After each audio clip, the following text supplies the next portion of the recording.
안녕하세요 투자자 여러분, 주하버TV입니다. 네, 오늘 이 시간에는요 테슬라 대응 전략을 한번 먼저 살펴보도록 하겠습니다. 자, 테슬라 요즘 주가가 정말 맥을 못 주고 있죠. 실적이 그렇게 양호하게 나왔는데도 불구하고 시장에서 이렇게 좀 소외받고 주가가 많이 흔들리는 모습을 보이고 있습니다. 자, 그 이유에 대해서 한번 살펴보고 향후에 어떤 부분이 있는지, 이제 궁극적으로는 지금 내가 손절을 할지 아니면 더 매수를 할지 보유를 할지 고민인데, 그에 대해서 대응 전략을 한번 세워보도록 하겠습니다. 자, 먼저 테슬라의 향후 이슈에 대해서 먼저 살펴보도록 할 텐데요. 자, 지금 시장에서 이슈가 가장 큰 게 바로 오버행 이슈입니다. 자, 트위터 인수를 위해서 일론 머스크가 지금 테슬라 주식을 매각할 수도 있다, 그거에 대한 우려인데, 이것이 바로 10월 28일 바로 내일 모레죠. 금요일 이후에 바로 해소가 될 예정입니다. 자, 법원 명령에 따라서 10월 28일 날 지금 일론 머스크가 이 트위터 인수권을 마무리해라 라는 명령을 받은 상태고, 지금 오늘 조금 전에 제가 이제 게리 블랙이라는 이 사람의 트위터를 봤더니 벌써 일론 머스크가 외부 주식 투자자 이런 부분에 의해서 이번 주 금요일 날 트위터 거래를 마감한다고 얘기가 나왔습니다. 그래서 지금 지난 월요일 금요일 날 주식을 더 팔았는지는 모르겠지만, 어쨌든 내일 모레면은 모든 것이 이 오버행 이슈는 이제 마무리가 된다라는 게 좀 좋은 소식 같습니다. 자, 두 번째는요, 지금 22년도에 올해 4분기 차량 인도량이 45만 대에서 48만 대를 지금 예상한다고 발표를 했어요. 자, 그러면 실제로 이렇게 됐을 때 올해 판매량이 어떻게 되는지, 그걸 제가 한번 수치적으로 한번 뽑아봤습니다. 자, 보시면 전기차 판매량 추이를 2019년도부터 계속 제가 이렇게 기록을 해놨는데요. 지금 보시면 자, 이번 4분기에 48만 대를 고객한테 인도한다고 이렇게 가정을 해보면 작년 전년 동월 대비해서는 55%가 더 증가하게 되는 거고요. 그리고 올해 연간 판매량은 약 140만 대 정도가 되네요. 자, 그러면 작년 대비해서 약 48%가 성장하게 돼요. 자, 일론 머스크가 장담했다시피 테슬라는 매년 50%씩 성장을 이룰 것이다. 예, 그 약속을 지금 지키고 있는 모양새를 보이고 있습니다. 자, 그래서 4분기 실적은 좀 더 기대를 해볼 수 있지 않겠나, 그런 생각이 듭니다. 자, 그와 아울러 며칠 전에 제가 말씀드렸다시피 시장에서 우려했던 게 테슬라가 중국에서 수요가 감소하지 않았냐. 그래서 감소했던 그 이유를 한번 들어봤던 게, 인도량의 대기 날짜가, 주문했을 때 대기 날짜가 그때는 바로 일주일 전에는 1에서 4주라고 되어 있습니다. 근데 지금 그저께인가요? 테슬라가 중국에서 5%의 차량 가격을 인하하겠다고 발표를 하자마자 지금 이 홈페이지에서, 중국 홈페이지인데요, 여기 보면은 보이십니까? 4에서 8개월로 대기 기간이 늘어났어요. 자, 가격을 조금만 조정했는데도 이렇게 주문이 폭증했다는 거죠. 들리는 뉴스에 따르면은 이렇게 발표되자마자 주문 사이트가 다운됐다는 그런 얘기도 있습니다. 그 정도로 중국인 내에서 테슬라의 인기는 아주 높다, 이렇게 볼 수 있습니다. 그래서 수요 부족에 대한 우려는 잠시 접어둬도 되지 않을까 싶습니다. 자, 그리고 그 다음에 보시면요, 뭐가 있냐면 자, 내년에 올해 또 굉장히 핫했던 게, 자, IRA 인플레이션 감축 법안이 근래에 들어서 지금 굉장히 핫했죠. 그래서 이게 내년에 1분기에 바로 발효가 돼요. 그렇다면은 그게 핵심 요소 중에 하나가 전기차 보조금 요소가 있습니다. 그러면 전기차 보조금에 테슬라가 안 낄 이유가 없죠. 그리고 미국에서 가장 판매량이 가장 많은 게 바로 또 테슬라죠. 그러면 당연히 내년에는 판매량이 올해보다 더 증가하게 될 겁니다. 그러면 실적은 올해보다 더 높아지겠죠. 그래서 내년이 더 경기 침체가 우려되지만 테슬라 입장에서는 판매량 증가가 기대가 되기 때문에 실적은 더 좋아지고 주가도 회복할 거라고 기대할 수 있습니다. 자, 그 다음에는 신규 공장입니다. 그래서 다음 분기에 신규 공장 어디에 지을지는 지금 얘기가 인도에 할 건지 혹은 그 외에 또 어디 멕시코라든지 어디든 이렇게 얘기는 많이 나오고 있습니다만, 아무튼 어디에 됐든 신규 공장을 또 추가로 건립을 하게 된다면 생산량은 앞으로 더 이제 확대가 되겠죠. 예. 지금 테슬라의 추세는 만들기만 하면은 다 팔리고 있어요. 그래서 대기 기간이 길어지고 있는 거죠. 그렇기 때문에 공장을 계속 지어가지고 생산량을 꾸준히 늘려야지만 예, 계속 이 성장을 할 수 있는 그 발판이 되지 않을까 싶습니다. 자, 그 다음은 자, 내년에 자, 한참 기다렸죠. 사이버 트럭을 이제 선보인 거는 아마 2019년도에 처음으로 이제 소개를 했었을 거예요. 근데 여러 가지 이유로 계속 이게 지연이 됐습니다. 근데 최근에 공장에서 지금 시범 생산을 하고 있는 모습들이 조금씩 나오고 있어요. 네. 그래서 그리고 이제 2024년 내년 중반에 실제로 시장에 출시할 거라고 지난 실적 발표 때 또 얘기가 나왔죠. 그래서 이 사이버 트럭에 대한 출시 기대감이 아주 높습니다. 자, 이게 왜 기대감이 높은 게 중요하냐면요. 한번 조사를 해봤어요. 자, 미국의 사이버 트럭이 어떻게 생겼냐면 바로 이렇게 생겼어요. 예, 보신 분들도 많을 텐데요. 이 사이버 트럭이 왜 의미가 깊냐면, 자, 미국의 이 집업 트럭 시장이 굉장히 커요. 자, 그러면 집업 트럭 시장이 과연 어떻게 얼마만큼 시장을 차지하고 있는지 한번 보시면, 미국 트럭 픽업 트럭 판매 추이를 보시면 해마다 계속 늘어나고 있죠. 그죠? 자, 이게 중요합니다. 지금은 이 전기 트럭이 포드의 F15, 150F인가? 예, 그 모델이 가장 많이 팔리고 있는데요. 아직까지는 그렇게 많이 팔리고 있지는 않습니다. 어쨌든 이 시장 자체가 이렇게 계속 성장하고 있는데 사이버 트럭에 대한 기대감이 굉장히 높죠. 힘도 좋고 또 디자인도 굉장히 특이하잖아요. 자, 그래서 지금 사람들이 굉장히 기대감이 높은데 내년에 드디어 시장에서 만나볼 수 있다고 하니까 이 성장하는 이 시장에서 판매량 촉진에 한 발짝 더 다가설 수 있는 그런 요소가 될 거라고 봅니다. 자, 그 다음에 제일 중요한 게 이제 기술적 분석으로 대응 방법을 한번 세워보도록 하겠습니다. 예, 지금 첫 번째 월봉의 3개월이 연속적으로 하락하고 있습니다. 자, 보시면은 지금 오른쪽에 보시는 게 월봉 차트인데요. 지금 예, 이때부터 자 10월, 9월, 8월 예, 8월 달에 반등의 꼭지점을 치고 3개월 연속 하락하고 있어요. 자, 그러면 원래 여기 흑산병, 적산병 이런 거 들어보셨죠? 자, 연속적으로 상승을 이뤘을 때 네 번째 캔들에서는 조정을 받는다라는 게 예, 이게 3단계 법칙인데요.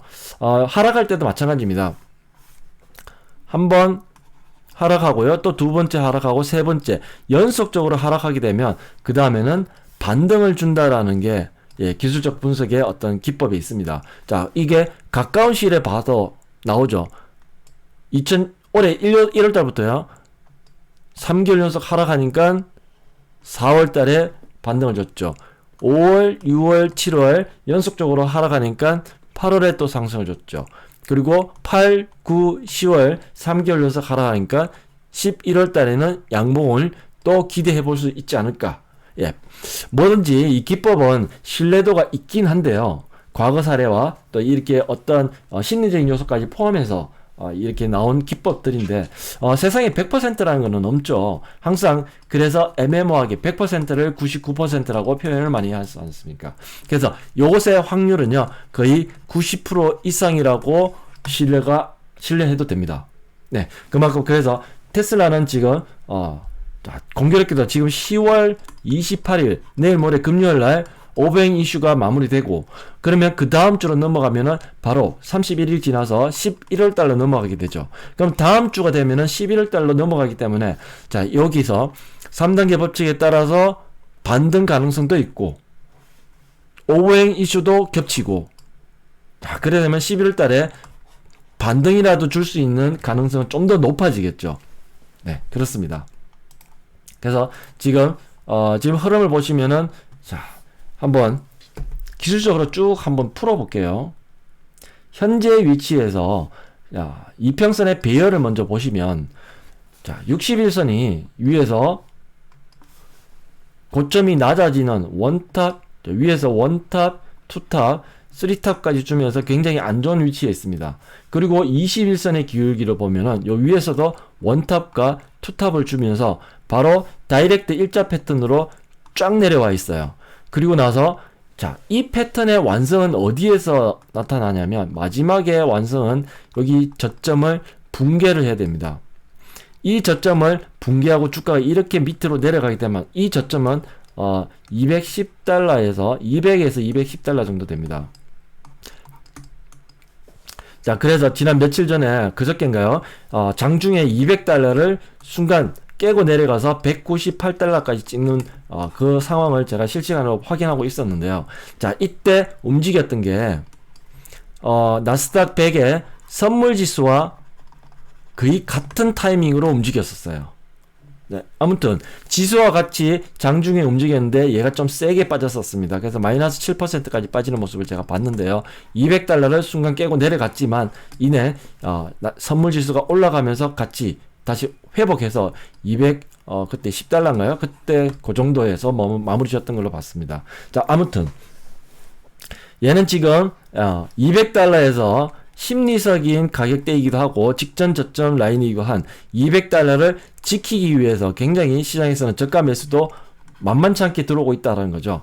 위에서는 불안해서 팔려고 하는 매도 물량이 많아서 지금 시장에서 이렇게 힘을 못 쓰고 있는데 반면에 밑에서도 저가 매수가 만만치 않게 들어오고 있다는 거, 이 팩터도 지금 중요합니다. 그래서 지금 흐름을 보시면은 200달러 중심을 딱 놓고 여기서 왔다 갔다 하고 있죠. 자, 그러면 일봉에서 조금 더 디테일하게 보면 제가 좀 키워서 말씀을 드릴게요. 자, 여기서 하나 또 기대해 볼 만한 게 있습니다. 뭐냐면요, 자, 차트 이론에서 패턴 이론이라는 게 있는데요. 자, 20과 60이 이렇게 심플 크로스를 주면은 단순하게 크로스만 줬을 때죠. 이 심플 크로스를 주게 되면 그 다음에는 반드시 20과 60 사이에 요 어디점인가 반등을 줘야 된다라는 그런 패턴 이론이 있습니다. 자, 지금 나스닥과 S&P 500 지수의 지수 흐름이 지금 그게 먼저 나타나고 있어요. 자, 그거는 제가 직전 영상에서 그것을 말씀을 드렸기 때문에 참조하시면 될 거고요. 테슬라도 마찬가지입니다. 요 안으로 반등을 줘야 되는데, 지금 현재 위치는 직전 저점 200달러를 지키면서 직전 저점에서 등락을 반복하고 있습니다. 그러면 5일선에서는 여기서 원턴을 줬고, 그리고 이어서 투턴을 주고 5일선 위로 올라와 있습니다. 그럼 직전 고점에서 지금 이렇게 막히고 있는 중이고요. 프리마켓에서 지금 빠지고 있는데, 자, 결국은 어디로 가야 되냐면 21선이 여기서 턴을 해야 됩니다. 그러면 요 사이로 반등을 줄 수 있다라는 거죠. 그럼 반등을 주게 되면 이때 어떻게 해야 될까요? 자, 기술적 이론상으로 반등은 반드시 온다. 자, 그리고 11월 달에 월봉이 양봉으로 올라갈 가능성이 굉장히 높죠. 그리고 내일 모레 28일 날 오뱅 이슈가 해결이 되겠죠. 그러면 이 세 가지가 묶어지면은 반등 가능성이 좀 더 높아지게 되죠. 그렇습니다. 자, 그러면 일단은 반등을 해준다라는 것에 포커스를 맞추고, 반등을 했을 때 내가 그러면 어떻게 해야 될까? 그 대응 전략이 좀 필요하겠죠. 자, 그것을 한번 하나씩 말씀을 드릴게요. 자, 터보 60의 20DT 브레이크다운 20, 여기 조금 전에 설명드린 그 내용입니다. 자, 21선이 반등을 주겠다라고 하는데, 그러면 이때 대응해야 될 방법은요, 첫 번째는 손절하지 마십시오. 당장은 오늘이라도 당장 이렇게 조정을 받더라도 손절 따라가면서 손절은 절대 하지 마십시오. 자, 그리고 반등을 기다립니다. 커밍 순이죠. 자, 그 이유는 좀 전에 설명드렸습니다. 두 번째는 비중이, 자, 반등했을 때 비중이 너무 높으면, 내 계좌를 봤을 때 몰빵으로 100%를 다 비중을 차지하고 있으면 굉장히 부담스럽고 스트레스가 많으시잖아요. 주가가 막 조금만 흔들려도 내 수익률이 굉장히 크게 움직이기 때문에 스트레스 받으십니다.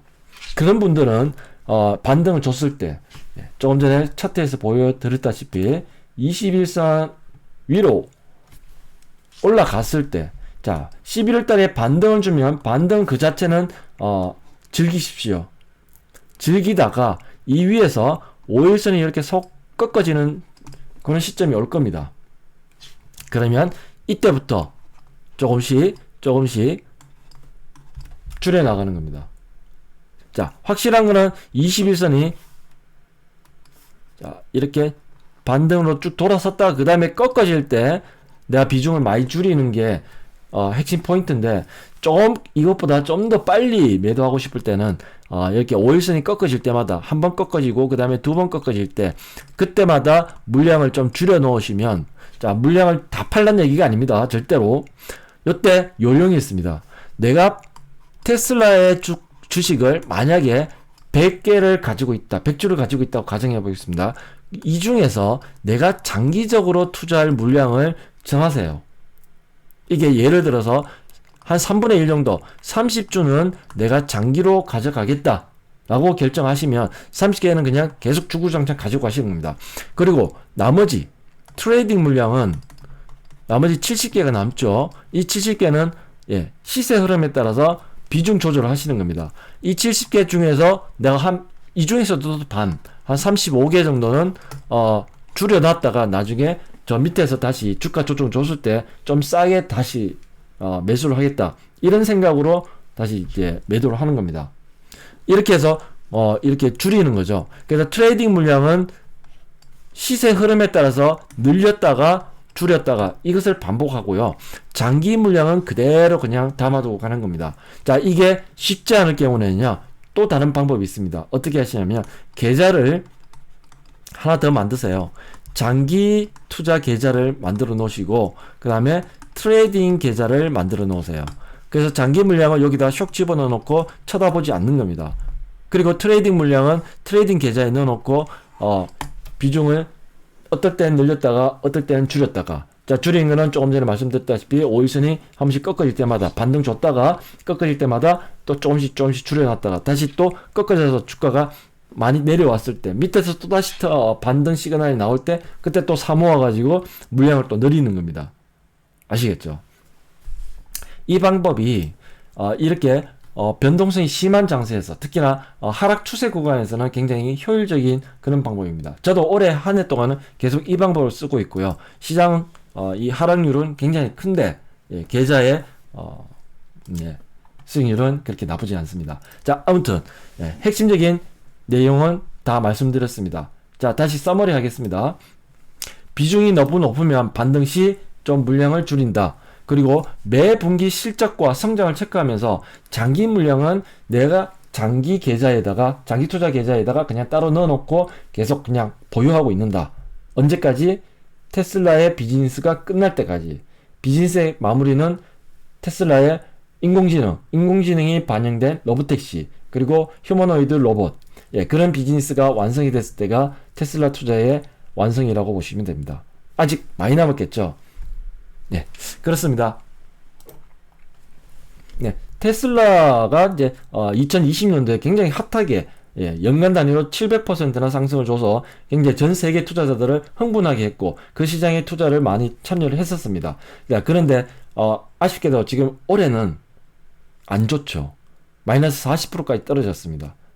어제 반등해서 마이너스 36%까지 반등을 주긴 했지만 어쨌든 연초 대비 1월 1일 대비 지금 마이너스 40%까지 내려와 있는 상태이기 때문에 아주 괴롭습니다. 그렇지만 테슬라의 성장, 실적으로 지금 봤지 않습니까? 성장성은 여전히 양호하고요.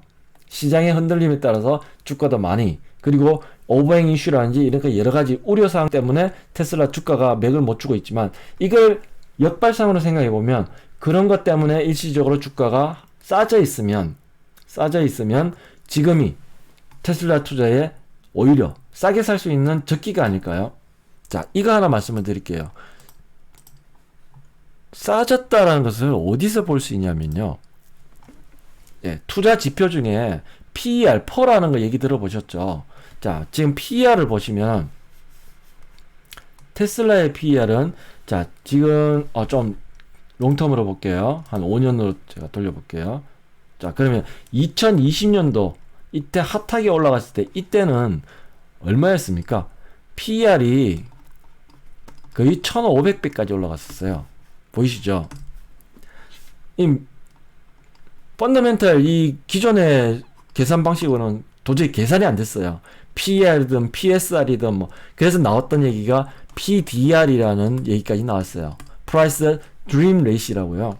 꿈의 비율이라는 얘기까지도 나왔어요. 자, 이렇게 거품이 많았었습니다. 기대가 굉장히 높았죠. 근데 지금은 어떻습니까? 68까지 내려와 있어요. 아마존의 PER이요. 아마존의 PER이 지금 100이 넘습니다. 엔비디아가 지금 많이 내려와서 그렇지 엔비디아도 작년까지 PER이 100이 넘었었어요. 근데 지금 이제 주가 조정으로 엔비디아도 PER이 많이 내려와 있고, 그럼 거품이 많이 내려왔다는 얘기죠. 그리고 테슬라도 지금 이렇게 PER이 1500, 그리고 지금 올해 상반기까지만 해도 100을 나타내고 있었는데 지금 68까지 내려왔으니까 주가가 많이 조정이 됐죠. 그런데 실적이 많이 올라왔죠. 자, PER 얘기를 지금 조금만 더 곁들이고 갈게요. 아주 투자 지표 중에서 아주 중요한 요소이기 때문에 조금 설명을 드리겠습니다. 자, Price Earning Ratio라고 합니다. 자, 얘는 어떻게 계산이 되냐면요. 자, 시가총액 또는 주가, 그리고 밑에는 뭐가 들어갈까요? 이익이 들어갑니다. 실적. 그래서 EPS, 주당 순이익, 자, Earning per share. 자, 주당 순이익이 들어가고 위에는 주가가 들어가야 돼요.